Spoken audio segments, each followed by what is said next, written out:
जामिया दिरासात के मुदीर और जमात-उद-दावा के मरकज़ी रहनुमा जनाब मुफ्ती यूसुफ कश्मीरी साहब को वो तशरीफ़ लाएँ, आप हज़रात के सामने अपने ख्यालात का इजहार फरमाएँ।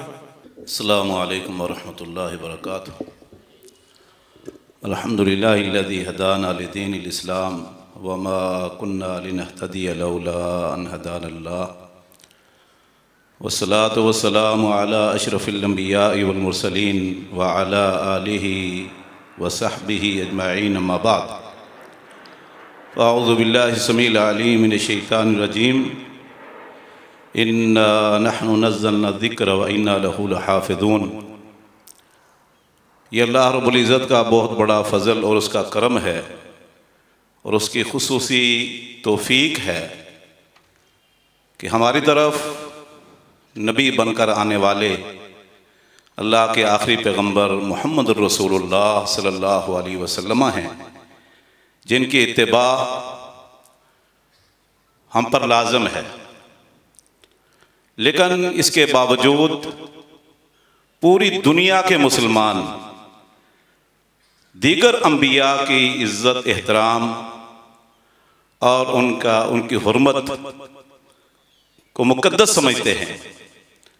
जैसे हम सैयदुल अंबिया, इमामुल अंबिया, खातमुल अंबिया मुहम्मदुर रसूलुल्लाह सल्लल्लाहु अलैहि वसल्लम जिनका हमने कलमा पढ़ा है, उनकी तौहीन गुस्ताखी को गुनाह समझते हैं, इस्लाम से निकलने का एक सबब समझते हैं। बिल्कुल इसी तरह मूसा अलैहिस्सलाम, ईसा अलैहिस्सलाम, दिगर अंबिया की तौहीन को कबीरा गुनाह और इस्लाम से खारिज होने का सबब समझते हैं। जिस तरह हम कुरान हकीम के साथ ईमान लाते हैं, इसकी हुर्मत का ख्याल रखते हैं, इसकी इज़्ज़त एहतराम करते हैं और इसकी गुस्ताखी का सोच भी नहीं सकते, ऐसे ही हम तौरात, इंजील, ज़बूर, सुहफ़ इब्राहीम व मूसा का भी एहतराम करते हैं और ला नुफ़र्रिक़ु बैना अहदिम मिन रुसुलिही। बिल्कुल इसी तरह नबी करीम सल्लल्लाहु अलैहि वसल्लम के असहाबे किराम, अहलुल बैत अल अतहार, अल्लाह के नबी सल्लल्लाहु अलैहि वसल्लम की अज़वाज मुतहरात जो हमारी माएँ हैं, हम बिला तफरीक सब का एहतराम करते हैं, सबको मुअज़्ज़ज़, मुकर्रम, मुहतरम समझते हैं और सहाबा किराम और अहलुल बैत की गुस्ताखी का हम तसव्वुर भी नहीं कर सकते।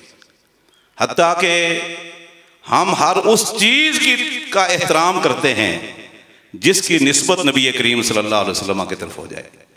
खा वो कोई हैवान हो, कोई जगह हो, कोई दरख्त हो, हम उसका भी एहतराम करते हैं और करना भी चाहिए।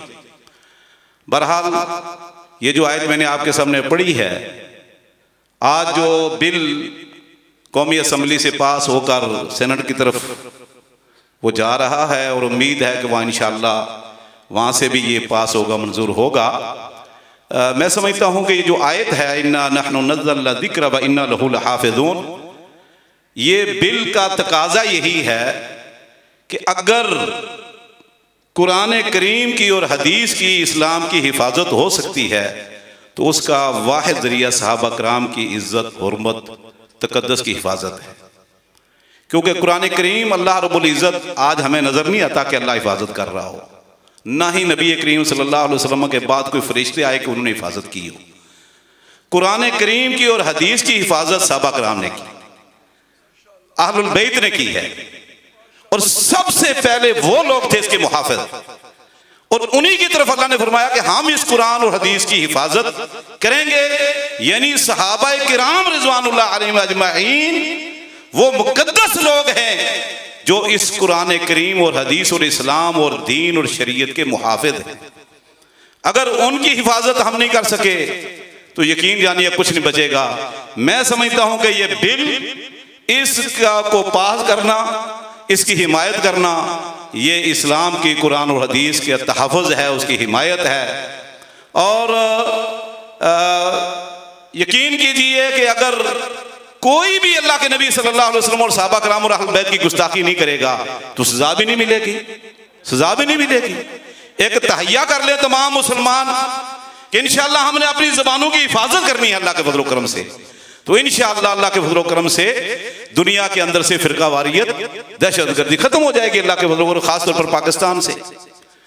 तो ये इस्लाम की हिफाजत, दीन की हिफाजत इसी तरीके से मुमकिन है। तो मैं बहरहाल यकीनन मैं भी और हर मुसलमान को ये जो तहफ़्फ़ुज़ नामूस सहाबा वालुल बैत बिल मंजूर हो चुका है कौमी असम्बली से, हम इसकी हिमायत करते हैं और अल्लाह रब्बुल इज़्ज़त वो दिन लाए कि ये सेनेट से भी मंजूर होकर इंशाअल्लाह सहाबा कराम की इज़्ज़त, नामूस, अहलुल बैत अतहार की इज़्ज़त और नामूस और तहफ़्फ़ुज़ का ज़रिया बन जाए। जज़ाकुमुल्लाह खैर।